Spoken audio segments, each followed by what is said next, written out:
The screen opens to a desolate, dust-blown landscape. A biting wind whips across the plains, carrying the first icy promise of a coming storm. The sky is a bruised purple, heavy with unspoken fury. Seraphina, once the celebrated nightingale, now a skeletal figure draped in tattered remnants of what might have once been fine clothing, stumbles across the barren ground.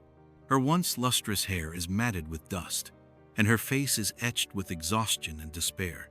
Her elegant city shoes are long gone, replaced by rags wrapped around raw, bleeding feet. She clutches a worn, empty satchel to her chest, as if it still held the shattered pieces of her past life. Every step is an agony, each gust of wind threatening to knock her from her feet.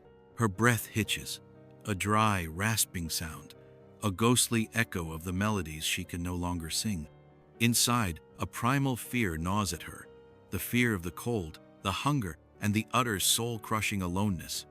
She scans the horizon, her eyes desperate, searching for any sign of human habitation, any reprieve from the vast, indifferent emptiness. Suddenly, a flicker of light, a glow against the darkening sky. A plume of smoke rises, dark and heavy, from a cluster of low, rough-hewn buildings barely visible through the swirling dust. A surge of desperate hope, fragile as spun glass, pushes her forward. She stumbles faster, ignoring the burning in her lungs and the searing pain in her feet. The light intensifies, revealing the silhouette of a sturdy, standalone structure, a blacksmith's forge. But then, cutting through the wind's howl, she hears it. Faint at first, then stronger. A rhythm, steady, powerful, relentless. A human rhythm, a heartbeat in the heart of the storm. The sound guides her, pulls her forward, a primal cadence amidst the chaos. The air here is thick with the metallic tang of coal smoke, the biting scent of hot iron, and the raw, earthy smell of the frontier. The forge itself is a fiery maw, spitting sparks like angry stars. Elias, a formidable figure, stands silhouetted against the inferno. His back is to her, his powerful shoulders rising and falling with each mighty swing of his hammer. He is a man, carved from granite and tempered by fire, broad, muscled, and radiating an aura of solitary strength. His movements are precise, brutal, and mesmerizing.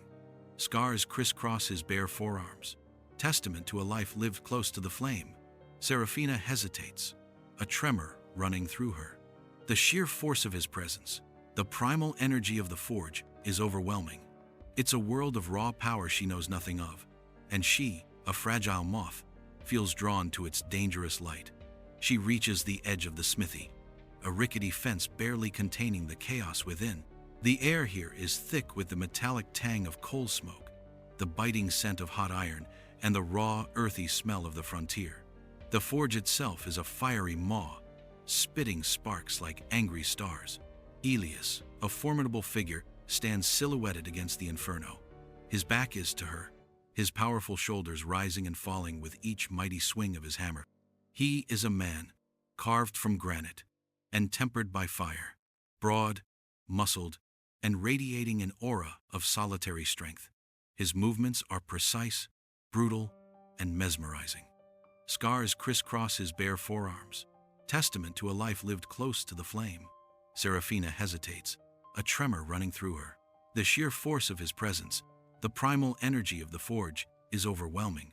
It's a world of raw power she knows nothing of, and she, a fragile moth, feels drawn to its dangerous light. A particularly loud clang echoes through the air, vibrating through the ground beneath her feet. Elias stills his hammer. He doesn't turn immediately, but she feels the shift, the sudden, unnerving silence of his cessation of work. Slowly, he turns. His face, when she sees it, is a landscape of its own, rugged, smudged with soot, and dominated by a pair of deep-set, intensely wary eyes that seem to hold an ocean of unspoken pain. A jagged, angry scar distorts one side of his face, pulling his mouth into a permanent, grim line. He is still, utterly still, save for the slight rise and fall of his chest. He sees her, a woman, a ghost, standing at the threshold of his solitary world. His eyes narrow, a flicker of something unreadable, a guarded suspicion. He raises a hand, not in greeting, but in a blunt, dismissive gesture, pointing towards the open plains beyond. The meaning is clear. Go. There is nothing for you here. Seraphina shakes her head, a desperate, silent plea. Her throat feels tight, thick with unshed tears and the weight of her lost voice. She tries to speak, to explain, but only a dry, breathy gasp escapes. It's a sound like dying leaves rustling on a barren tree, a stark reminder of what she no longer possesses. Elias watches her, his expression unyielding. He takes a step towards her, his boots crunching on the scattered metal shavings. His presence looms, intimidating and formidable. He gestures again, more emphatically this time, his hand sweeping towards the vast, unforgiving expanse. The wind picks up, swirling around them, whipping her thin dress against her shivering frame. A few icy flakes of snow begin to dance in the air. The biting cold pierces her flimsy clothing, seeping into her bones. She wraps her arms around herself, trembling uncontrollably. Her teeth chatter, a frantic rhythm against the quiet beat of her despair. She looks at him again, her eyes pleading. There is no anger in his gaze, only a deep-seated weariness, an almost painful isolation that she, in her own brokenness, recognizes. She drops her gaze to his calloused hands, then to the glowing embers in the forge. The warmth, even from this distance, is a beacon. She shivers, a deep, racking tremor, and then, slowly, almost imperceptibly, she begins to sink to the ground, her strength giving way. Her legs refuse to hold her any longer. Elias watches her fall, his expression unchanging, yet something in his rigid posture seems to soften, a barely perceptible shift. He had seen too much suffering in his own life, bore too many scars, to ignore this raw, undeniable desperation. He looks from her crumpled form to the darkening sky, the accelerating snowfall. He knows the plains. He knows what waits for a lone, weakened soul in such a storm. He clenches his fists, the knuckles white. His jaw tightens, a muscle twitching beneath the scar. For a moment, he looks as if he might turn his back for good, allow the storm to claim her. Then, with a sudden, frustrated motion, he strikes the anvil one last time, a sharp, discordant clang that echoes his own inner conflict, a sound of raw resistance. The sound dies, and with it, his resolve crumbles. He turns abruptly and strides into the smithy. With a swift, decisive movement, he turns from the forge. He strides past her, disappearing into the dark maw of the smithy's interior. Seraphina, curled on the cold ground, watches him go, a fresh wave of hopelessness washing over her. Had she been dismissed completely? Was this her end? But then, he reappears. In one hand, he carries a chipped, earthenware bowl, steaming faintly. In the other, a worn, coarse blanket. He doesn't offer them with warmth, but with a gruff, almost reluctant determination. He places the bowl of thick, savory stew next to her, and then, with a quick, almost awkward motion, tosses the blanket over her. He doesn't speak. He cannot, but his intent is clear. There's a space cleared beside the dying embers of the forge, still radiating a meager warmth. He gestures towards it with his chin, then turns his back, resuming his work at a slower, less forceful pace. The rhythmic clang of his hammer begins again, but it sounds different now, less a cacophony, more a hesitant, uncertain invitation. Seraphina looks at the bowl, then at the rough blanket, and finally at Elias's broad, scarred back. A tear, hot and singular, escapes and traces a path through the grime on her cheek. It isn't a tear of sadness, but of a profound, unexpected relief. The warmth of the stew, the coarse comfort of the blanket, are more than just sustenance. They are the first, faint whispers of hope in a world that had become utterly silent and cold. She carefully, painfully, pushes herself up and crawls towards the small patch of warmth he has indicated, the smell of the stew a powerful, tantalizing aroma. The dawn filters weakly into Elias's forge, painting the dust motes dancing in the air with a faint, ethereal glow. Seraphina stirs from her sleep, wrapped in the rough blanket Elias provided. The embers in the forge pit are a soft, orange heart in the dim light. The biting cold of the previous night has given way to a fragile quiet. Her body aches, but the warmth of the stew has left a lingering comfort, a foreign sensation after days of gnawing hunger. She sits up, wincing as her stiff muscles protest. Her eyes drift to Elias, who is already at his anvil, his back to her, silhouetted by the pre-dawn light.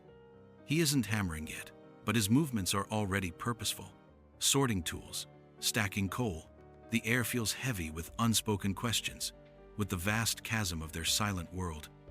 She can feel the hum of his focused energy, a stark contrast to the hollow emptiness she has carried.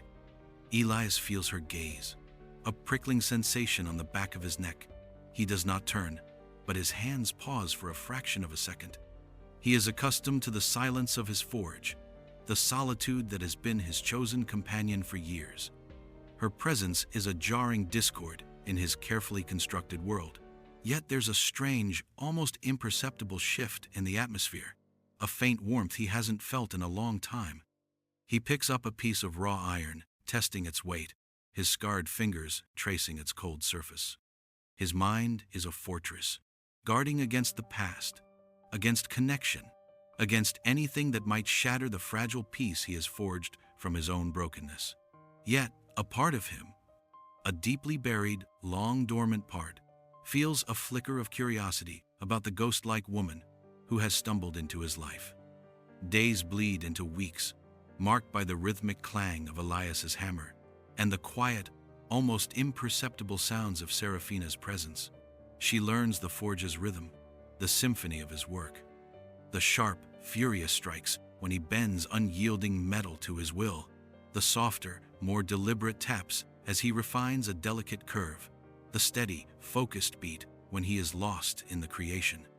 Each sound is a word, a sentence, a story she begins to understand. She observes the raw power in his movements, the artistry in the objects that slowly emerge from the fire and iron. He is not just a brute forcing metal. He is a sculptor, a creator, speaking a language only he can master. One morning, Elias notices Seraphina struggling with the broken buckle on her worn satchel, a piece of string barely holding it together. Her slender fingers are clumsy with the knot, a stark contrast to the effortless way she once held a conductor's baton or glided across a stage. He watches her for a moment, his gaze unreadable. Without a word, he picks up a small piece of scrap metal. He cleans his workbench, then heats the metal, the forge roaring to life with a controlled intensity. Seraphina, startled by the sudden burst of flame, flinches slightly, her breath catching. She watches, mesmerized, as he works. His movements are economical, precise. He hammers, files, and shapes, the metal glowing, then cooling. Within minutes, a simple, sturdy iron buckle, perfectly shaped, lies on the anvil. He places it on the workbench in front of her. It's a silent offering, a practical act of care that speaks louder than any words. Seraphina's fingers trace the smooth, cool surface of the buckle. It is utilitarian, yet undeniably beautiful in its simplicity and strength. A warmth spreads through her, not from the forge, but from the unexpected kindness. It is the first tangible sign of his unspoken acceptance. Her eyes, filled with a quiet gratitude, meet his for a fleeting second. She can't speak, but her gaze conveys a depth of thanks that needs no sound. Later that day, while Elias is away retrieving coal, Seraphina begins to work. The forge is a chaotic jumble of tools, metal scraps, and dust. She starts with his small, grimy work table in the corner where he cools his finished pieces. She finds a stiff, coarse rag and begins to wipe away layers of soot and grime, revealing the scarred, dark wood beneath. She doesn't rearrange his tools but simply cleans around them, bringing a subtle order to the disarray. It's a small act, a quiet reciprocation, her attempt to bring a touch of the delicate balance she once knew to his harsh, masculine world. Elias returns to find his cooling table gleaming faintly.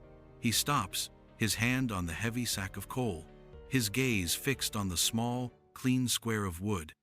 He senses her presence in the new order, a quiet invasion of her soft influence. A faint, almost imperceptible hum reaches his ears. Seraphina is sitting on a low stool by the fire, her head tilted, a soft, wordless melody emanating from her throat. It is a sound of profound sadness, a lament without lyrics, a memory of a lost song. He has heard these hums before, always soft, always melancholy. But this time, it feels different. It feels like a story being told, a fragment of her soul escaping into the smoky air. He listens, his hammer resting on the anvil, a silent counterpoint to her mournful tune. One particularly hot afternoon, Elias is working on a complex piece, his brow furrowed in concentration. The heat from the forge is oppressive, and he wipes sweat from his face with the back of his hand, revealing more of the angry, red scar that stretches from his jawline, disappearing beneath his rough shirt collar. Serafina notices it, more clearly than before, noticing how it pulls at the corner of his mouth, giving him that perpetually grim expression. She sees the raw, unhealed trauma in the flesh itself. Her gaze softens, a profound empathy rising within her. She instinctively reaches out, her hand hovering, wanting to soothe, to acknowledge his pain. He catches her movement, his head snapping up. For a moment, his eyes are raw, vulnerable, a fleeting glimpse into the depths of his own past suffering. He doesn't pull away, but he tenses, a flicker of guardedness returning. Serafina drops her hand, but her gaze remains steadfast, compassionate. She understands the weight of a hidden wound, the constant, silent ache. She looks around the forge, then spots a small, tarnished silver locket peeking from beneath a pile of metal scraps. It's a simple, feminine design, completely out of place in the rugged smithy. She picks it up, her fingers tracing its intricate, faded patterns. It feels cold and heavy in her palm, a relic of another life, another pain. Elias watches her. Her hand pauses over the locket. A profound sadness washes over her as she imagines the life it once held, a life of beauty and music, much like her own. A silent sob racks her slender frame, but no sound escapes. Only tears, thick and fast, stream down her grimy cheeks, a torrent of grief for all that was lost. She clutches the locket to her chest, her shoulders shaking with silent anguish. Elias, for the first time, leaves his anvil.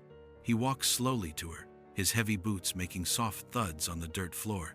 He doesn't offer pity, no words of empty comfort. He simply stands beside her, a towering, silent presence. He reaches out a large, calloused hand, not to touch her, but to gently remove the locket from her trembling fingers. He doesn't examine it, doesn't question its meaning.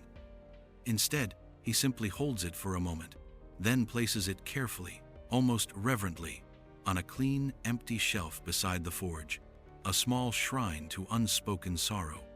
He then returns to his anvil, not to work, but to simply stand there, facing away from her, his back a silent, comforting wall.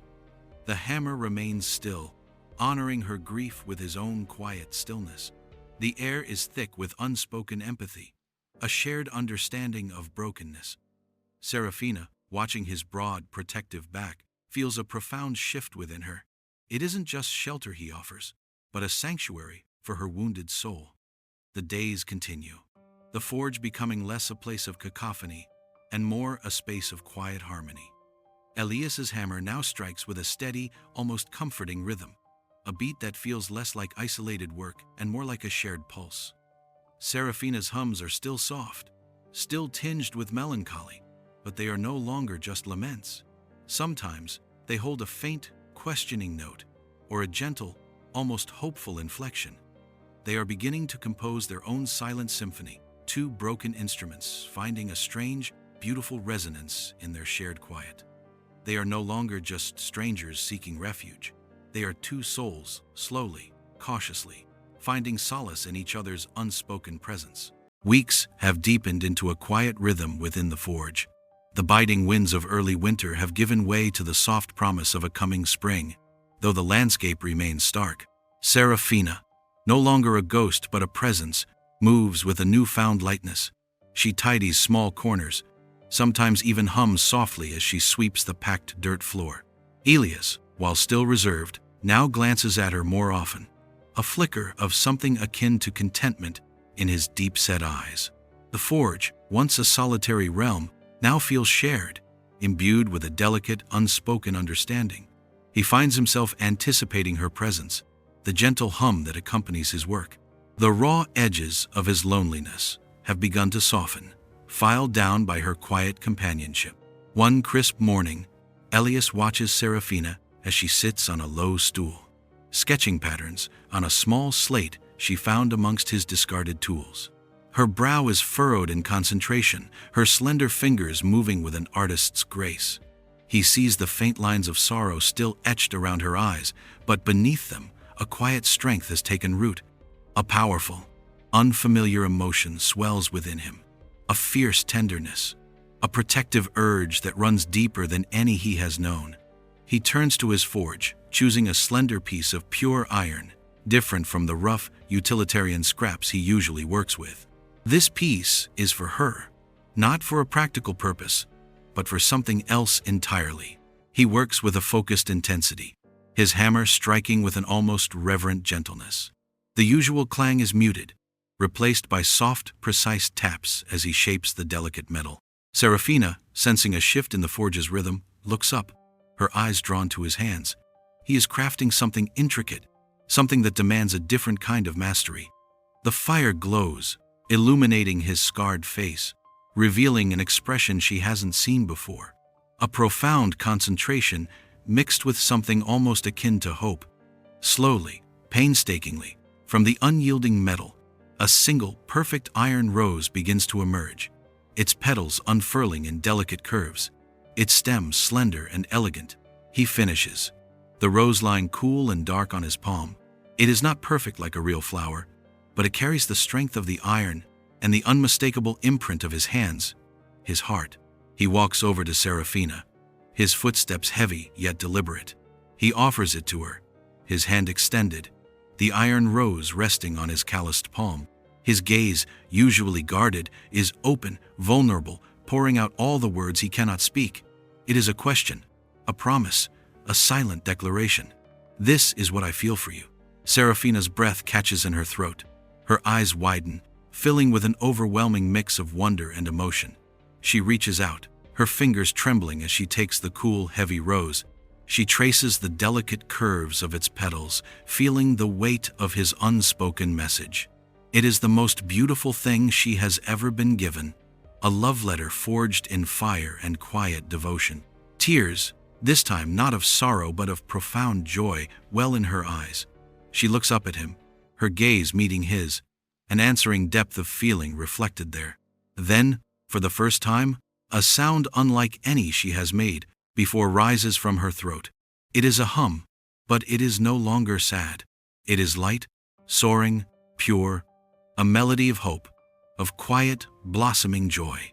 It is a song without words, but it sings of a heart reborn, a new future unfolding. The peaceful moment is shattered by the distant sound of horse hooves. Serafina tenses, her head snapping towards the path leading to town. A sudden, cold dread washes over her, a familiar feeling she thought she had left behind. The memory of gilded cages, of forced smiles, of her art being twisted into currency, floods back in an instant. It's the sound of her past coming to reclaim her. Elias, sensing her sudden shift, follows her gaze. A fine, dust-colored carriage, an obvious anachronism in this desolate landscape, pulls into view, drawn by two well-groomed horses. It slows, then stops directly in front of the forge. A man steps out, impeccably dressed in a tailored suit, his movements smooth and practiced. Marcus. His smile is charming, his eyes shrewd and calculating. He scans the humble forge with a look of thinly veiled disdain, his gaze settling on Serafina, then on Elias. Marcus. Serafina, my dear nightingale. It seems the wilderness has not entirely claimed you, though I must say you've chosen a rather rustic retreat. His voice is oily, laced with a false concern that makes Serafina's skin crawl. She shrinks back slightly, instinctively moving closer to Elias, who has subtly shifted his weight, his posture becoming a solid, unyielding wall between her and the newcomer. Elias's eyes, fixed on Marcus, are cold, unblinking. He does not know this man, but he recognizes the threat. Marcus, ignoring Elias, his gaze on Serafina. Come now, darling. Your little sabbatical is over. Audiences are clamoring. We can spin this into a magnificent comeback. The tragic lost bird, found again. Your voice. Well, we can work with it. The public loves a redemption story, even a broken one. You're still a commodity, my dear. And I've come to collect. He takes a step towards her, his hand reaching out. Seraphina recoils. Her eyes dart to Elias, a silent plea for protection. Marcus notices the raw, scarred blacksmith, then snorts, a dismissive sound. Marcus. And who is this? Brute? Your new guardian? Don't be foolish, Seraphina. This is not your world. This dust, this noise, this primitive existence. You belong on a stage, adorned in silk, adored by thousands, even if you can only hum now. Come, don't be ungrateful. I am offering you your life back. He extends his hand again, a predatory gleam in his eyes, confident in his power. But Seraphina shakes her head, slowly at first, then more defiantly. Her gaze is unwavering as she looks at Marcus, then at Elias. Her choice is clear. Elias takes a deliberate step forward, planting himself firmly in front of Seraphina, his broad shoulders a living shield. His eyes, usually introspective, now blaze with a silent fury. He glares at Marcus, his powerful hands clenched into fists at his sides. He cannot speak, but his entire being screams defiance. He reaches for his hammer, a large, heavy tool, and with a guttural, almost animalistic growl, he raises it high above his head. Then, with all the accumulated rage, the protective instinct, and the love that has finally found its voice, he brings the hammer down, not on Marcus, but on the anvil. The sound that erupts is deafening, a monstrous clang that vibrates through the very ground, shaking the air, a raw, primal roar. It is his thunderous "no," his unyielding declaration, his protection. The very forge seems to tremble with his fury. Marcus flinches, stepping back, startled by the sheer force and unexpected violence of the sound. He looks from Elias's contorted, furious face to Seraphina, who stands behind Elias, her hand reaching out to touch his back, a gesture of unwavering support. Her gaze, directed at Marcus, is no longer fearful. It is defiant, resolute. She has chosen. She stands with the mute blacksmith, her silent resolve as powerful as his hammer's roar. Marcus, seeing the unbreakable unity between them, the fire in Elias's eyes, and the quiet strength in Seraphina's stance, realizes he has lost. He sneers, his charm dissolving into pure venom. "Fine," he spits out. "Rot in this hellhole with your mute savage. We'll see how long this silent symphony lasts when winter comes again." With a final hateful glance, he turns, climbs back into his carriage, and with a crack of the whip, the horses bolt, leaving a cloud of dust and the lingering scent of unwelcome intrusion. The dusty tracks left by Marcus's carriage have long since faded, swallowed by the wind and the returning quiet. The forge, once a place of stark solitude, now hums with a different kind of energy, a warmth born of shared purpose. Spring has truly arrived, painting the plains with hesitant bursts of green. Seraphina moves through the space with an easy familiarity, her earlier terror of the fire replaced by a quiet respect for its transformative power. She no longer just cleans Elias's tools. She carefully arranges a small cluster of wildflowers in a chipped mug on his workbench, a touch of vibrant life in the smoky air. Elias watches her, his gaze softer now, openly affectionate. The tension that once held his shoulders stiff has eased, replaced by a settled contentment. He forges, not with the hurried pace of necessity, but with the steady, measured strokes of a man building a future. Their life together is a tapestry, woven from silence and small gestures. He notices the subtle shift in her hum when she is content, the gentle sway of her body as she works. She reads the nuance in his hammer's rhythm, a focused thump as he works a stubborn piece, a light melodic tap when he's shaping something delicate. They communicate through shared glances, the warmth of his hand on her arm as he passes, the way she instinctively knows which tool he needs before he reaches for it. Their world, defined by absence of sound, is paradoxically richer, filled with the language of presence, of unspoken understanding. They are not cured. Elias's voice remains lost, Seraphina's melodies are still voiceless. Yet, they are whole, each finding completion in the other's quiet acceptance. One afternoon, Elias stands at the forge, working on a new project. His hammer strikes the anvil with a deep, resonant rhythm, a steady pulse that echoes the quiet strength of their life. He is crafting a sturdy frame, something practical, but infused with a meticulous care that speaks of purpose. Seraphina sits nearby, not watching him directly, but listening, her head tilted slightly, a soft, joyful hum rising from her throat. She traces the cool, intricate petals of the iron rose he made for her, now polished to a soft sheen, its dark beauty a constant reminder of his love.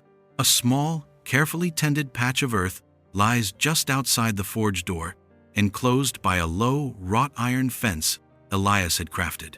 In it, green shoots are emerging, promising a vibrant bloom. It is her garden, a tiny oasis in the vast, wild land. Her hum takes on a brighter quality, a light, wordless melody that dances in the air, a counterpoint to the powerful beat of his hammer. It is a symphony unique to them, composed not of instruments and grand stages, but of the rhythmic clang of iron, the gentle rustle of new leaves, and the quiet music of two hearts beating as one.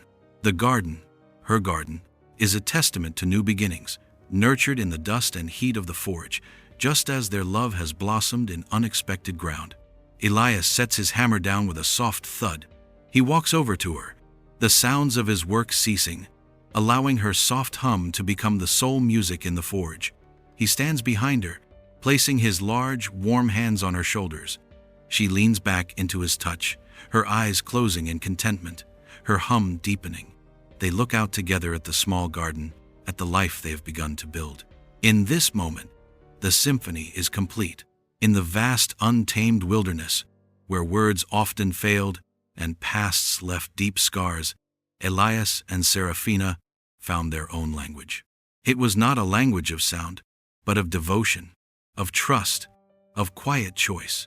He, the mute blacksmith, whose hands spoke volumes through the strength and beauty of his creations. She, the voiceless singer, whose spirit soared in hums of hope and melodies, understood only by the heart.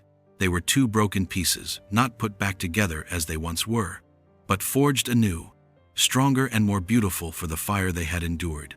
Their life, a symphony without sound, echoed the profound truth that love heals, redeems, and builds a new beginning from the quiet, honest pieces of the soul.